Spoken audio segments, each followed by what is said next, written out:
नमस्कार, मैं हूँ रोहित खन्ना। आप देख रहे हैं नेशन स्पीक्स।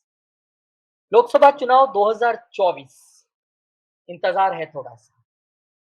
लेकिन चुनाव से पहले ये हो क्या रहा है? मतलब आपको वोट चाहिए, चुनाव जीतने के लिए वो तो ठीक है, लेकिन वोट के लिए आप किसी के धर्म को गलत बताएँगे, गाली देंगे।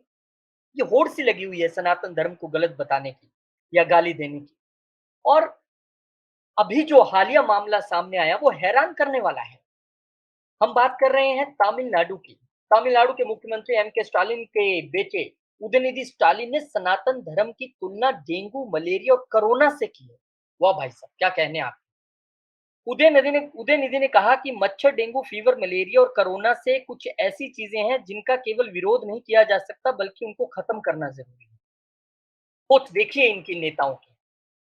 उदयनिधि तमिलनाडु के युवा मामलों के मंत्री भी हैं। मंत्री होकर एक देश के उस देश में जहाँ सबसे बहुतार्थ में लोग उस धर्म के रहते हैं, आप उनको गाली देंगे? उदयनिधि जो मंत्री हैं, उनके इस बयान ने से कांग्रेस ने फटाफट किनारा कर लिया। भई ज़ाहिर-सी बात है, आप किसी भी धर्म के खिलाफ क्यों बोल रहे हैं? भारत तो है ही इसी का नाम है, सभी धर्म मिल-जुल के रहते हैं एक-दूसरे के साथ। ऐसे में कांग्रेस का किनारा करना तो लाज़मी था, क्योंकि इंडिया गठबंधन का हिस्सा है इनकी पार्टी। वहीं भाजपा ने कहा कि इनकी हकीकत यही है। इंडिया गठबंधन के नेताओं को बताना चाहिए कि क्या वे इस बयान का समर्थन करते हैं। और अब उदयनिधि स्टालिन के खिलाफ एक वकील ने दिल्ली पुलिस में एफआईआर भी दर्ज करा दी। ध्यान से सुनिएगा इस खबर को। शनिवार को सनातन उन्मूलन कार्यक्रम में ये बात उन्होंने कही। उन्होंने कार्यक्रम के नाम की तारीफ की। उन्होंने कहा कि सनातन क्या है? सनातन शब्द संस्कृत से आता है। ये तो आपको खूब पता है। गाली नहीं देना है वो पता नहीं है।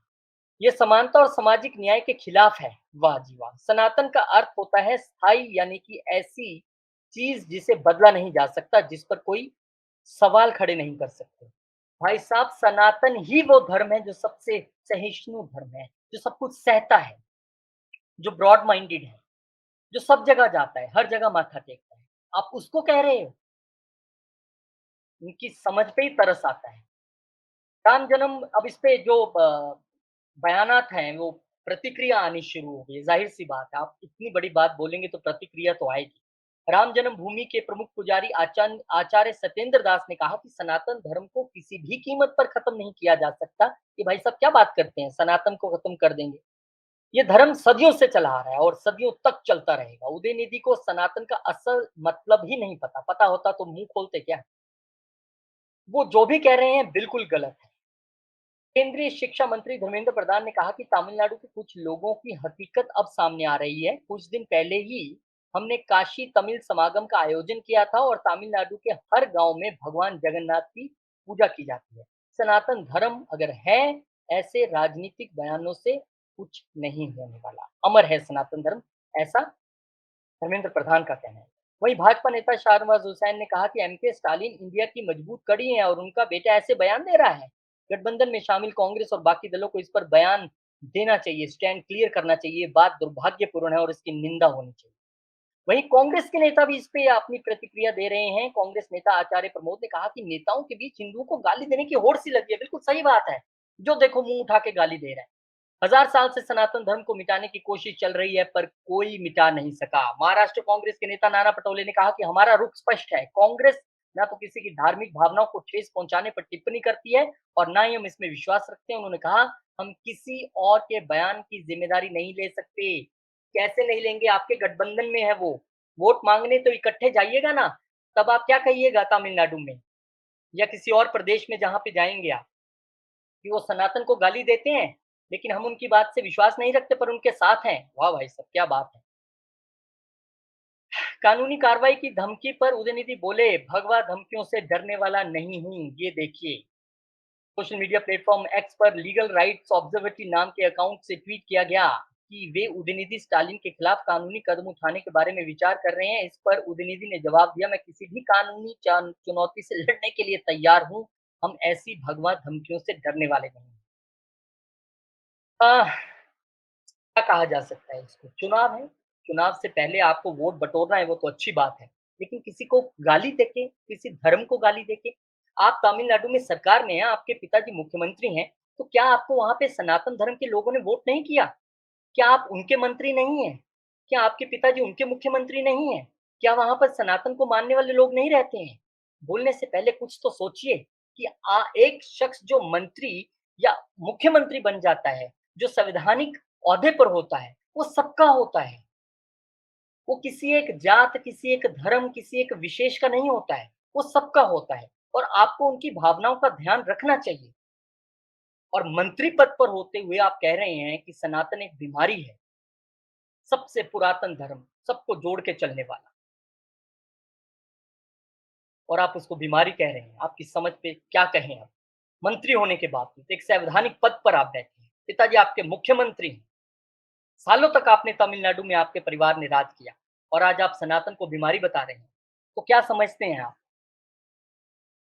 कि सनातन को आप बीमारी कहेंगे तो दर्द सिर्फ सनातन को होगा, सभी धर्म वालों को होगा, सबको होगा। आप यकीन मानिए आपके इस बयान से दर्द सबको पहुँचा होगा, क्योंकि किसी एक के धर्म को गाली देकर या गलत कहकर कोई खुश नहीं रह सकता।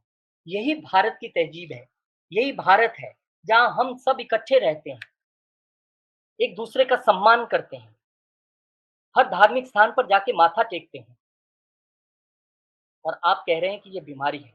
वाह! क्या बात! तो इंडिया गठबंधन के लिए ये मुश्किल का बयान है, मुश्किल सबब है। अब इन्होंने ये बयान नासमझी में दिया या सोच समझ कर दिया, ये तो कहने वाली बात नहीं है, ये तो सोचने वाली बात है। लेकिन विरोध देश भर में अब शुरू हो गया है, बयान भी आने शुरू हो गए हैं, कांग्रेस ने किनारा कर लिया है। अब इंडिया गठबंधन को ये स्पष्ट करना होगा कि ये सोच किसकी सोच है। ये एक शख्स की सोच है, ये एक पार्टी की सोच है, ये एक सरकार की सोच है जो तमिलनाडु में है, या ये पूरे इंडिया गठबंधन की सोच है। हालाँकि कांग्रेस ने किनारा तो कर लिया है, लेकिन जब आप साथ हैं, अब देखिए ना मैं आपको एग्ज़ाम्पल देता हूँ, 4 बच्चे गए आम तोड़ने, एक ने पत्थर मारा और चोरी से आम तोड़ने लगा, माली आ जाए, तो क्या 3 को बख्शेगा? वो भी तो साथ ही खड़े हैं, चाहे उनका मत ना हो, लेकिन साथ तो खड़े हैं ना उस बच्चे के। तो इन्होंने भी जो बयानात दिए हैं, उससे इतनी आसानी से कैसे अलग कर पाएँगी बाकी पार्टियाँ? या ऐसे बयानों पर माफ़ी से सब कुछ चल जाएगा? अभी तो माफ़ी माँगने की भी बात नहीं करूँगी, धमकियों से डरता ही नहीं हूँ। आप कर लीजिए एफआईआर मेरे पे। ये तो भारत की संस्कृति नहीं है। चलिए, क्या कह सकते हैं, लेकिन ये अब एक बड़ा मुद्दा बनने वाला है। एक बड़ा, क्योंकि जब चुनाव होते हैं कहीं भी, तो ऐसी बातें, अब मुझे ये नहीं समझ आया उन्होंने किस कॉन्टेक्स्ट में ये कह दिया और क्यों कहा? क्योंकि वोट तो उनको वहाँ पे सबने ही दिया होगा ना। वोट देने से पहले तो किसी ने नहीं देखा होगा कि मैं सनातन से हूँ, मैं किस धर्म से हूँ, उनको वोट डालना है कि नहीं डालना है, तभी आपकी सरकार बनी है। और ना भी दिया हो, फिर भी जो एक संवैधानिक पोस्ट पर बैठा है, उसको सबको साथ लेके चलने की, सबको जोड़ने की एक उसकी परंपरा होती है, उसका ज़िम्मेदारी होती है। लेकिन आप कह रहे हैं सनातन बीमारी है, क्या कहा जा सकता है? यहाँ आकर शब्द खत्म हो जाते हैं। मेरी तो प्रार्थना है सभी नेताओं से देश के, धर्म के नाम पर बात मत कीजिए, धर्म सब अच्छे हैं। सालों से इकट्ठे रहते आ रहे हैं, सालों इकट्ठे रहेंगे और एक-दूसरे का सम्मान करके इकट्ठे रहेंगे। एक-दूसरे को गाली निकाल के नहीं। और भारत में यही होता आया है और यही होगा भी। दुःख होता है ऐसे बयानों से, पीड़ा पहुँचती है, लेकिन दुःख उनको भी होना चाहिए जिन्होंने ऐसे बयानात दिए हैं। हाल-फिलहाल यही कहा जा सकता है, इस पे राजनीति तो अभी और गर्म होगी और सियासत तेज़ होगी। देखना होगा आने वाले दिनों में किस तरह से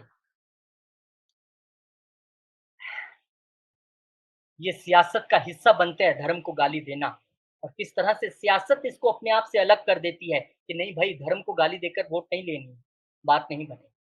बहुत ज़रूरी है सभी पार्टियों के, एक के लिए नहीं सबके। बहुत-बहुत शुक्रिया, धन्यवाद। मिलेंगे आपसे एक नई वीडियो में, एक नई जानकारी के साथ।